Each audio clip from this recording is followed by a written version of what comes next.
Welcome to the Infrastructure Podcast. My name is Anthony Oliver, and today's podcast is the second of the two-part year-end special recorded with Sir John Armitt, outgoing chairman of the National Infrastructure Commission, an all-round voice of experience and knowledge when it comes to planning and delivery of the UK's infrastructure needs. Now, in the last episode, we covered a lot of ground talking about NISTA, the all-new National Infrastructure and Service Transformation Authority, the challenges of turning policy into delivery, reforming UK planning, and how the government might create the vital, clear and consistent policy to drive forward vital investment needed for infrastructure projects that will hopefully boost economic growth and transform lives and communities across the UK. Today we're going to build on these themes and talk a bit more about driving down costs and improving outcomes for investment, about delivering more for the public, and about ensuring private sector investors and the supply chain can really engage with the government's plans. So let's first have a catch up about the National Infrastructure Commission. John, welcome back to the Infrastructure Podcast. You've been at the NIC since 2015, chair since 2018. And it's fair to say the reason it exists is largely due to your work persuading government that it's both needed and helpful. How would you say then it's changed the infrastructure and planning delivery landscape? Well, I think it's improved the debate. And I think we've demonstrated that, in fact, with the right approach, with the right analysis, with the right involvement of all the affected players, that you can start to build a consensus. Because there's two types of consensus. There's the political, what we talk about as, well, does this government agree with that government, or this party agree with another party about what needs to be done? But equally important, you need to have a consensus of opinion coming from those people who've got to deliver, the stakeholders in the industry.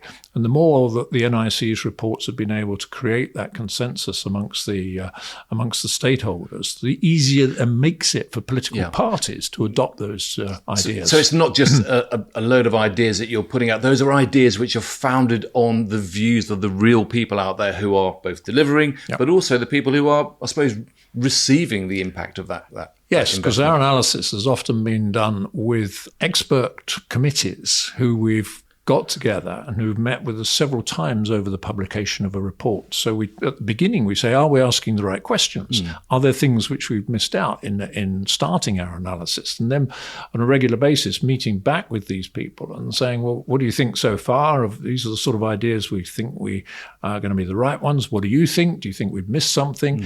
And so on. So that it's an iterative process of to and fro between the NIC with its skills, but relatively small, 40, 50 people at most, but using all the knowledge and skills out there in local authorities, in the supply chain, in the financiers, in the contractors, to say, well, what do you think? Yeah. What have been the highlights for you then? I think the first one we published, which really we saw a great acceptance of, was preparing for a drier future. Right. When we published that, we had the water companies saying, yep, we recognise that makes sense. And we had the government department saying, yep, we recognise that, it makes sense. So that was an important one. And of course, the supply side saying, yes, we can see the need for these long-term investments. And that was the first one we, I think, published, because it was published shortly before NIA 1. And the first ones we published where, in fact, there was a recognition that the government was going to have give clear direction through the regulators to the industry. Yeah, I enjoyed the Data for Public Good actually report, because I thought that for me it was the first time I read a report around that particular subject, which seemed to bring in so many different aspects to that particular subject and opinions from different people. And I suppose that's the key thing about the reports you put out. It does bring a rounded view. Yes, absolutely. And this comes back again to consensus, because if people out there can say, well, nobody asked us, nobody consulted with us what we might think about this, then that starts to undermine the proposals that you're making. Of course, I would ask, wouldn't I? Why is it no longer necessary then, John? Well, we've done 2 long-term reports. The second one built on the first one and added some more considerations and some more up-to-date data, because if you don't get the right things in at the front end, you're not going to get the right answers out at the back end. So you've constantly got to be looking at your data. But now the government's seriously talking about this 10-year strategy. We published in 23 NIA 2.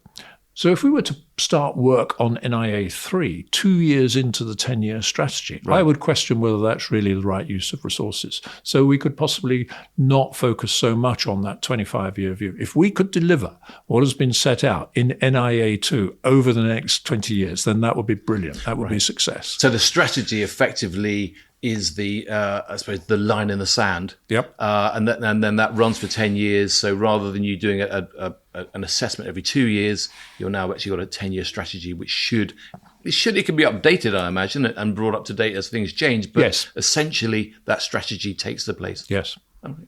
Any disappointments for you about the way that the NIC has rolled out over the last 10 years? I've been very proud of the work which we've done. I think we've made a real contribution. My disappointment or my frustration, as I've said on various occasions, is that the government accepts our recommendations. It's been slow in turning that acceptance into the right policies to deliver. Yeah. Now, having worked increasingly with government, I recognise that policy development is difficult. Yeah. Because you think, that's all the responsibility of the Department of Transport. In fact, it isn't. In developing their ideas, they have to consult with MHCLG. Classically, they have to support the Treasury. They probably have to consult with DESNZ. And each time you consult, of course, there's a danger that, in fact, there's a bit of a watering down of the core because the other departments are saying, you haven't given enough thought to this or that. And, that's a bit strong. Can you not water that back a bit?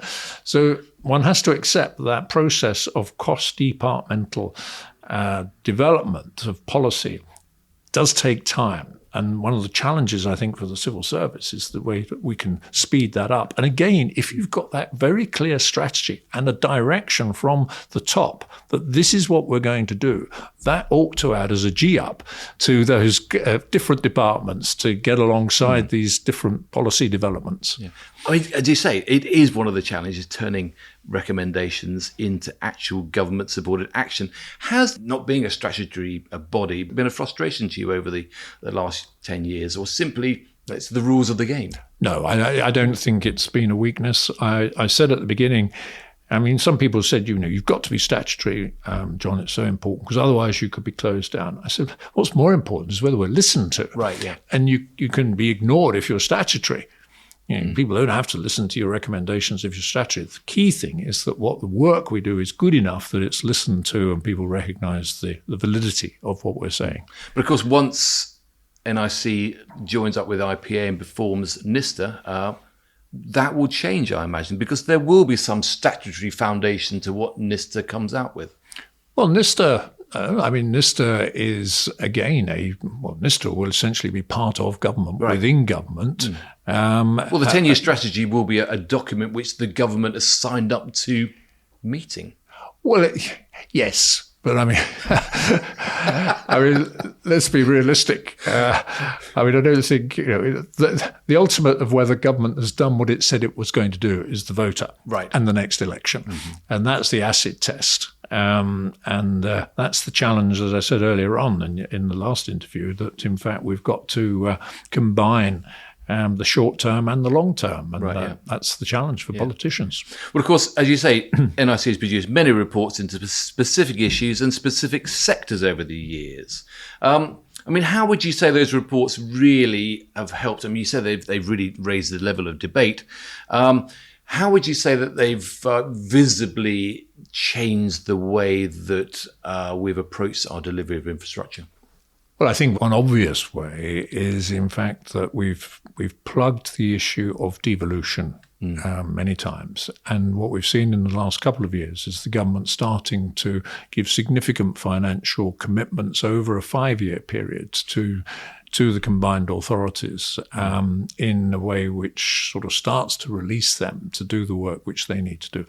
That's absolutely vital, and I'm very pleased that the government has started to take that on board. The fact that there is really no debate about what needs to be done in the water sector, I think, is a consequence of the work which we've done, and that's been very encouraging. We've seen the rollout of fibre, of course. Now, I think that was something we said had to be done by 2030, and we're making excellent strides towards that. So I think there are many ways in which we can see improvements in the last few years. The government doubled its investment in flood protection.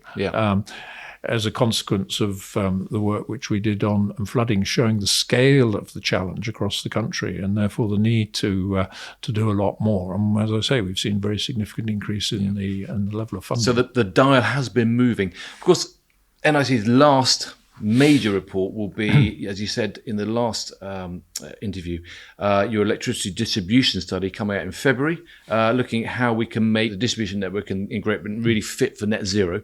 What's it going to say in February? I think the key thing it's going to say is you've been doing okay, guys, and there's maybe a bit of degree of self-satisfaction. You're going to need to pick up the pace. Right. Regulators, you're going to need to become a bit more demanding, and investors and companies, you're going to need to get on the front foot. Otherwise, there's a risk we'll be left behind. Yeah. When I say you'll be left behind, the volume of electricity in the right places won't be available, and that, of course, will slow down everything we're trying to achieve. Which you could say is going to be relevant for pretty much every single sector going forward with the scale of ambition. So, are there some emerging themes that come after electricity generation and distribution? Well, I think the key thing which we've said, and it goes back to another one of our reports, which of course was is regulation fit for purpose.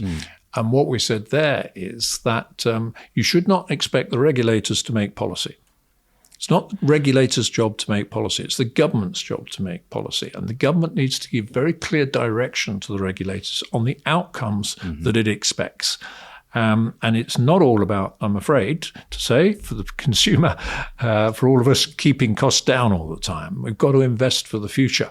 And so the regulator's job is to negotiate that balance of efficiency, keeping the cost down, whilst at the same time making sure that there is the opportunity to raise funds to invest for the future requirements of our infrastructure. And that requires very clear direction from government. It can't sort of quibble about what it's saying. I think it has to be really clear. And if we don't do that, if the government doesn't do that, then we won't see the progress in investment that is required over the next 20 years. But you could argue that in certain sectors, I mean, water might be one, electricity might be another, the regulator has slightly dropped the ball in making that balance between the pressure that's on the bills, but also the pressure that's on the private sector to deliver. But I think that, in fact, is because they've been divining messages from government, where government was always saying, it's very important that we keep costs down to the consumer. Right. It was a bit of a quid pro quo, I think, in a philosophical sense, that with privatisation, governments did not want people to feel, things are being privatised, therefore everything's going to go up. Yeah. Because those nasty people in the private sector are going to put up the bills. Yeah. And therefore that made the emphasis in a subconscious way from government to the regulator is please keep on top of the bills. Yeah. Now, the regulator now has to take into account net zero. It has to take into the environmental issues and challenges, and it has to take into account the fact that if we don't grow our infrastructure with the growing demands, particularly on energy, but equally the growing demands from population expectations that people have about the quality, the resilience, how good a standard should I have? The government needs to say, these are the standards of resilience. This is an acceptable point at which there can be failures. You can't be 100% all the time. No. But if the government doesn't say this is the sort of quality of resilience that we require, the standards of resilience, you shouldn't leave the regulators have to decide that on the hoof. Well, but I suppose on the other hand, it also needs to create an environment which is attractive for the private sector to want to operate in. Indeed. Yeah.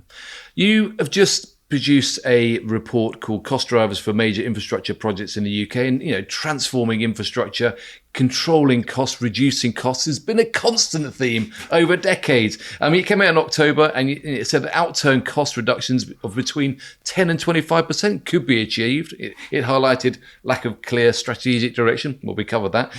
Client sponsorship challenges, inefficiency of consenting and compliance, and a constrained supply chain. I mean, to be fair, these are not particularly new issues, but we appear to have a government willing to tackle the first and perhaps the third of those issues. I mean, do you agree that client behaviour and the supply chain capability are still the ones that we really haven't grasped? No, I think, it's you're quite right. I mean, we've been saying this for a long time. I guess my defence would be in that of our report that a good book merits rereading. So, we said, look, these are the good messages which have been out there for the last 25 years. Come on, let's have one more heave to recognise that these are fundamental issues. I mean, it's been supported particularly by How Big Things Get Done book, which... Is it Bent Freiberg? Bent Freiberg. We used some of his data. We used his Oxford teams to help us with our work. And he has that phrase in his book, think slow, act fast. And what we do is we act too fast at the front end, and then that slows us down in delivery. So we need to reverse that and make sure that we think more thoroughly, we spend more time, we spend more money at the front end, understanding exactly why we're going to do something, what are the best solutions to that, making sure we've got the right cost-benefit analysis into that before we start putting the spade in the ground. Because how many times have we said, once you put the spade in the ground, you're out of control on your costs, because any change, then if you haven't thought about it properly at the front end, it is going to result in extra expense and lost time as you deliver. Because there's also an argument that there's also lots to learn when things go right. Yep. Do we learn enough from those? No, we don't. And I think one of the problems is the simply good old one of personality. That we can have one leader who is particularly focused on an approach and will be driving that approach and creating change. And then somebody else comes along who's got a different approach. And before you know where you are, you've gone from a collaborative way of working back to lump sum fixed price and let's have some penalties. Yeah. This key issue about, do you incentivize people or do you penalize them? I'm 100% in the incentivization. I would rather have people's initiative, ideas, brains being applied to how can I do this better, rather than how can I avoid or how can I make a claim and make the most out of my claims, put in a low price, rely on claims to get the money back. We've all been there. We know the risks associated with that. My experience from the Olympics, where we asked everybody at the end, well, how was it for you? The answer we got back from everybody in the supply chain was they'd never worked on a project which was so collaborative in its approach. Yeah. Well, it's a good moment to reflect on your career, because you say you ran the 2012 Olympic delivery, hugely successful. The second Severn Crossing, which when we spoke a couple of years ago on this podcast, you highlighted as one of your key moments in your career, your most proud moments. You've run major organisations, Costain and Network Rail. Say episode 8, have a listen if you haven't done so already. But the sector does remain fragmented, and it's hugely efficient and frankly unlikely to change perhaps. I mean, the reality is that many of the projects that we've got slated in the future are huge. Perhaps too big for our supply chain in the UK. You mentioned the collaboration, and we're struggling with that in many areas. How do you see this fragmented, quite small supply chain tackling these big projects? It's going to be very difficult. Our big contractors are a lot smaller than the big European contractors. They don't have the same asset base.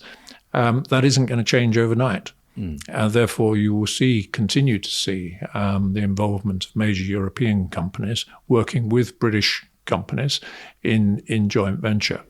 And last week, HS2 published all the systems, electrification, control systems, signalling for HS2, all European companies. And that's right, because if you look at the volume of high-speed rail which has been delivered across Europe in the last 30 years compared with here, it's multiple times more. So there is a lot more knowledge and experience in these systems in Europe. So for goodness sake, don't let's reinvent the wheel. Let's use that knowledge, let's use that experience, and use those what will be cheaper prices to deliver our high-speed rail. But I mean, I'd go back to Second Severn, the joint venture between ourselves and the French. Why the French? Because, and I'll come back to this point, it doesn't win me any friends with my consulting colleagues. The strength of the French system is that designers and contractors are in the same company. Yeah. And so and I've said it many times, I'll say it again, what other industry other than ours separates design from manufacture? It's crazy.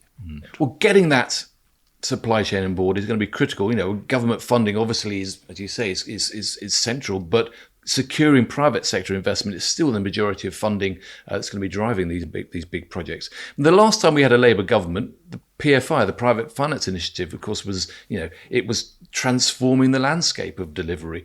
Do we need a return to the PFI? We need a return to a collaboration of private and public, yes. And PFI seems to be something where you have to wash your mouth out these days. That's no reason not to say that we need the opportunities which can be had from that. I mean, the Welsh mutual investment process is one where you've got a bit of public money sitting alongside private money.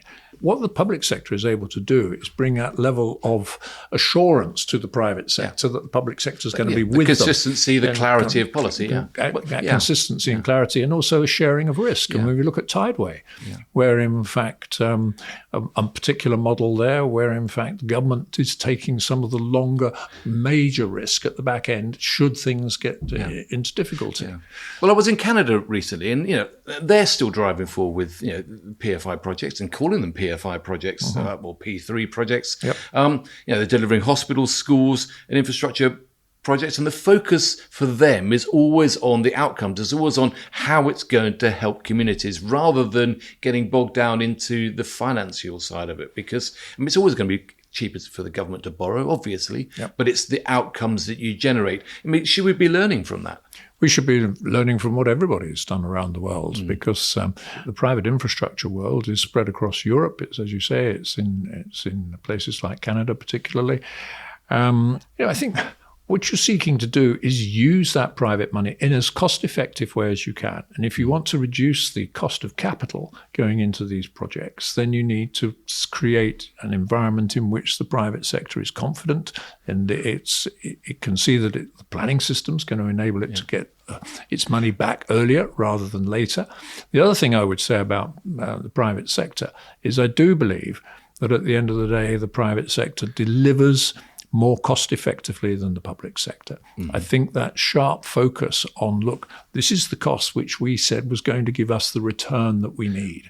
And that focus on managing cost is so central to a private sector approach and a private investor approach, because without it, you're not going to get your return. It's not quite as harsh and delineated as that in the public sector. Which is where the regulation of it comes in really strongly, going back to the point you made earlier, because of course the water sector is it's a classic example of lots and lots of private money going in there. And perhaps an example of the need for regulators to take a tougher stance to make that balance between bills and investment demand. I mean, why has the regulation sector been getting it so wrong? I think it's a tricky one. I think the regulators are always trying to sort of work both ends against the middle in trying to reach a balanced conclusion. I think some people would say that they took their eye off the ball a bit in terms of the financial structures which the water companies put in place, where in fact too much debt was being loaded onto the new investment vehicle to pay back the investment which had been borrowed in the first place. And therefore, when you look at the structures, you've got several layers of companies, all designed to optimize financial returns. Now, the regulator perhaps should have kept a closer eye on that and been more demanding of the private sector. At the same time, of course, the private sector and the investors would argue that they've not been able to make the investments they need. I mean, there's a big argument about sewage overflows.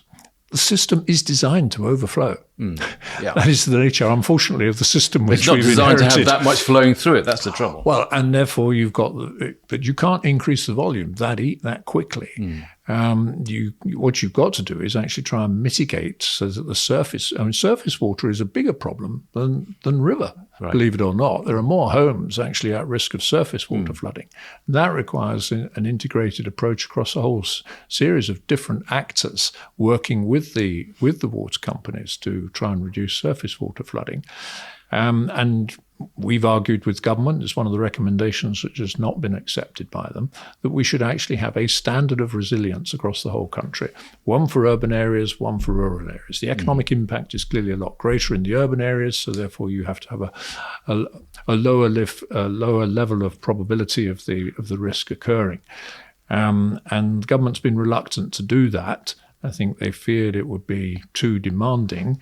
My point was, look, we're not asking you to do this in the next 5 years, but we need to get everything up to a standard over the next 25 years. And we deal with the most at-risk areas in the short term.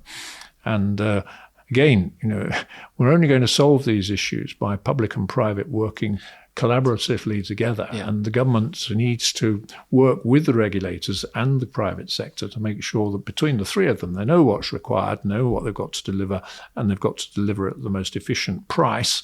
But we've got to have an eye to the longer term of the need for resilience, the challenges which are coming down the road to us, that it'll be cost more expensive to apply emergency solutions, for example, handing out bottled water all over the country or all over an area of the country because we haven't put in place enough reservoir capacity. We haven't built a reservoir since the late 1980s.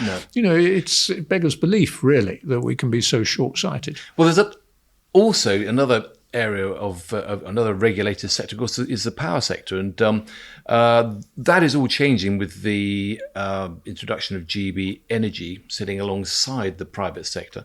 Jürgen Meyer, the boss of this new GB Energy, highlighted to MPs in Parliament last week the need for a strategy that enables government and the private sector to put in place the training and the resources today that are needed to build the industries of our future, of our low carbon future, because we simply haven't got the skills needed to do what needs to be done.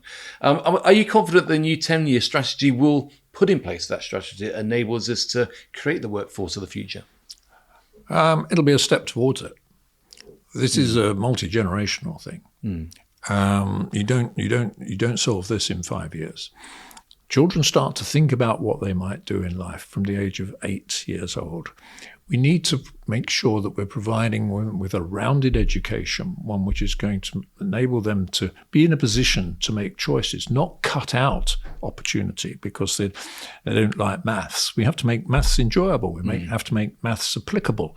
Real world maths, not some sort of esoteric thing which you're going to use if you're going to be a nuclear physicist, something which is much more fundamental, which enables people to enjoy it, see the relevance of it to their everyday lives, not something which by the age of 12 they say, I'm flipping fed up with this, I don't want to do maths any longer, because that will not enable them to be part of the data-driven, software-driven, remote working inevitably, the need for these IT skills, which are going to be so critical in every walk of life in the future. But at the same time, and this comes from somebody who does enjoy books, theatre, music, and so on, we mustn't lose the fact that if Britain leads in anything, I would argue it leads in culture. Right.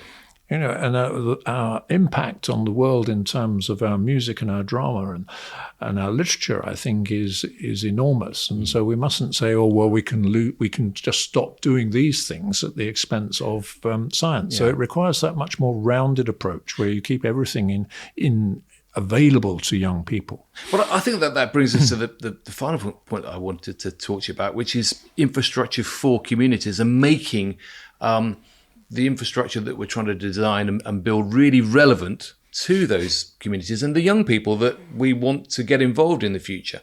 Julia Prescott made the point, your deputy at the NIT. She said that people must be at the heart of infrastructure planning when she spoke to the NIPA conference recently. I mean, it's tough though, given that the major impact of quite a lot of the projects we're building are seen as locally negative.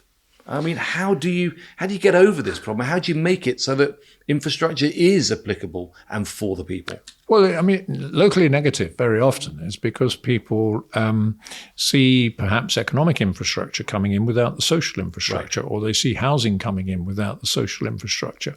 I mean, one thing about NISTA is not just going to be about economic infrastructure. It's going to be about economic, social, and housing.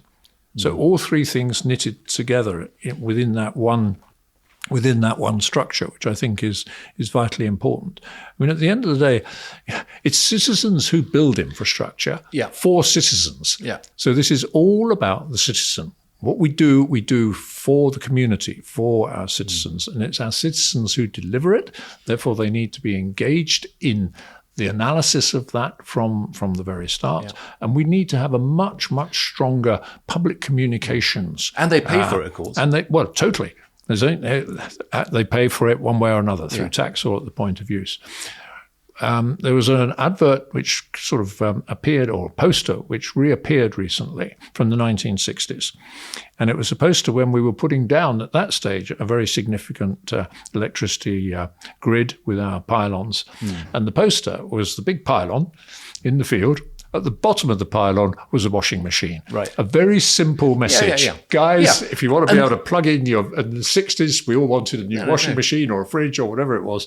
And here was the message. But those are the points. Those are kind of simple messages that people like Greg Jackson at Octopus are making. Indeed. Now. And he has a very strong point, I imagine. I do. I agree with a lot of what Greg says and does. And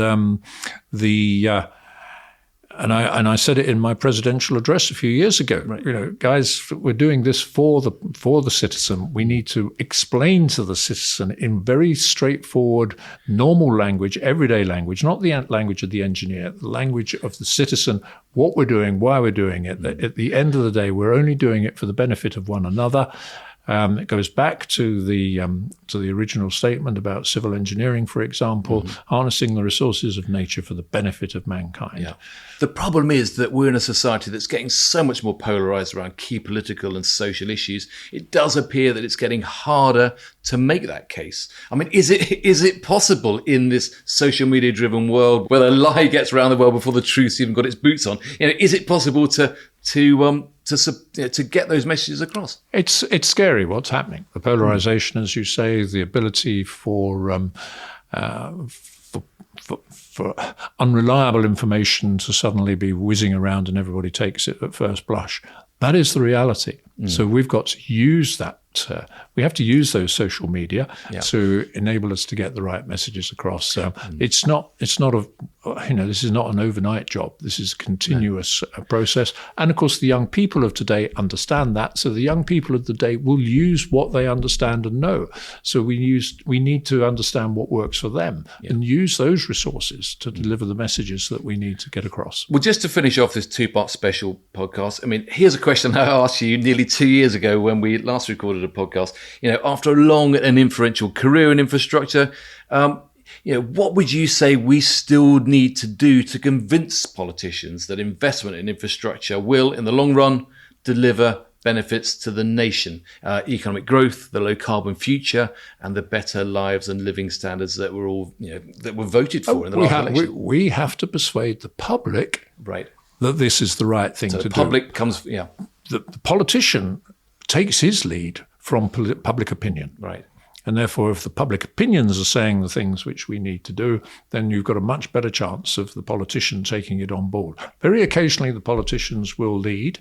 When they lead, we've got to be there giving them the support that they need in order to make those arguments. But one way or another, whether you're doing it up front or you're sort of chasing the ambition, we've got to make sure that the public understand what we're trying to do and that ultimately it's going to benefit them through a healthier life, a cleaner life, a more resilient life, and a life which is not going to cost them a lot more money. There's upfront investment, but we need to be bringing bills down in the longer term. We believe all the things which we've recommended can do that in the longer term. We haven't even touched on road pricing today, which is another one. But there are all sorts of ways in which we're going to have to change in the future to manage our resources and to manage our lives in the way which people feel is a better life. Yeah. We're there to create a better life for people. And that we have to keep at the center of our thinking and recognize that this is not something which, because we've got a lot of knowledge about, or in any particular sector there's a lot of knowledge, we have to share that knowledge and make sure that people understand what we're doing. Making sure that people understand what we're doing. The benefit to them. Absolutely critical, yeah. John, we have covered so much ground in this two-part podcast special. A real pleasure, as always, to spend time with you. And thanks so much for giving me your time so freely. Thanks for joining me today on the Infrastructure Podcast, sharing your thoughts ahead of what I'm sure will be a very special 2025 for you, but also for the changing organisations. So my final questions. What are you going to do? What are you going to do when you step down after 10 years at the NIC? You know, I imagine that retirement's out of the question. Yeah, no, I've no great ambition to retire. I don't know what I'll be doing after the NIC Commission, but I hope I can continue to make a contribution towards something which I strongly believe in. I absolutely hope you do so, because your passion does come through, and your knowledge is just invaluable. So do keep hanging out there in the infrastructure world, John. Thanks so much for joining me on the Infrastructure Podcast. Thank you again, Anthony. My pleasure. That's all we've got time for today, though. And this two-part interview with Sir John Armitt. But we'll be back in the new year and have more in the pipeline from the Infrastructure Podcast as we continue to probe the big issues faced across the sector. If you haven't done so already, do check out the Infrastructure Podcast website, www.infrastructure-podcast.com, where you'll find background information and all the latest podcasts to listen to and share, including, of course, part 1 of this podcast. So thanks for joining us. Thanks again to John, and I look forward to seeing you again very soon.